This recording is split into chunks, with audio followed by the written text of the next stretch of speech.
About 6 years ago, I lost my best friend Adam to suicide.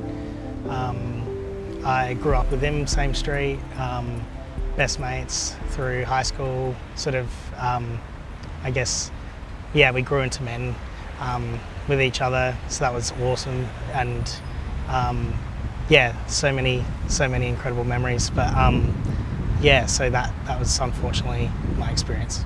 I think the grieving processes, I think it's something that doesn't end, and you just have to sort of adapt to it. I think, the first 6 months were very dark. That first sort of year was very dark. I, lost a lot of faith in a lot of things, and at times didn't see myself wanting to continue, and a lot of dark sort of times there. So that was a very big challenge to get through. I luckily had a lot of good people around me still, my other mates and teachers and mentors who taught me everything I know today, and my family as well. So that was really good, and I'm really happy that I had those people around me. But I think going through that, you sort of isolate yourself, and I think that was the biggest challenge, because I still find myself doing it every now and then, just kind of sliding back into that sort of mindset. And then yeah, it's something you just keep coming in and out of, and I don't think you ever get over it, but it's something that's always a challenge, and it always will be. So I think just trying to adapt to that is the hardest thing. It would be to speak up, to talk to people around them, no matter who they are. Just make sure you're always making people aware of how you feel, and just taking comfort in everyone and everything around you.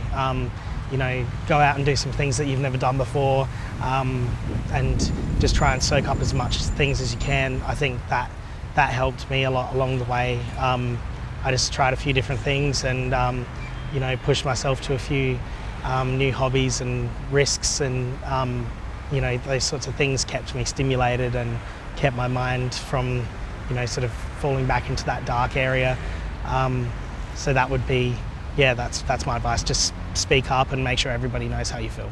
So at that time, I was in my second year of art school, doing a bachelor degree in visual arts, and I had to stop studying for quite a amount of time, and I luckily had two teachers in particular who were incredible mentors and still are, who helped me outside of the art school, who still taught me in their own time, and they seen, I guess, some sort of potential in what I was doing, and and they were obviously just incredible people. So if it wasn't for them, I wouldn't have got my degrees, I wouldn't have had the job I've got, and all of those sorts of experiences. But I think I didn't know where I was going to go. I was ready to drop out of art school, and I didn't have a plan. I just didn't want to do what I was doing at that time, because I think I associated those things with what had happened as well.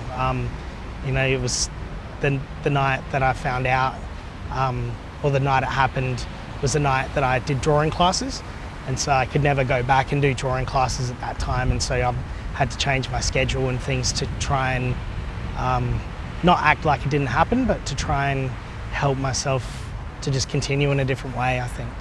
I think I lost it for a while. I didn't have, I just think that hope was gone for a little bit, and it was hard to sort of get that back. But I think, again, just having people around me helped sort of reinforce that.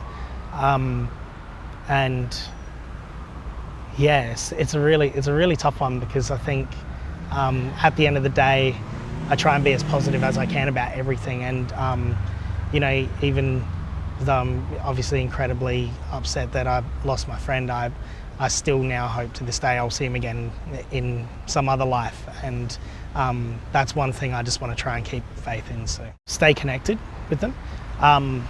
I lost a few friends who I think maybe lost interest in the way I was acting through what I was going through, who maybe weren't equipped with what they needed to be able to, I don't know, maintain a relationship with me, I think.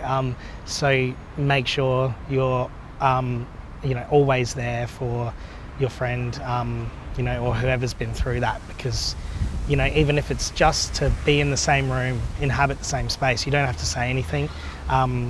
Play some video games together, go to the beach, do something, but you don't have to be an expert around suicide prevention to be a good friend, to comfort someone. And I think that's the most important thing, is just being there, making them think that you haven't given up on them.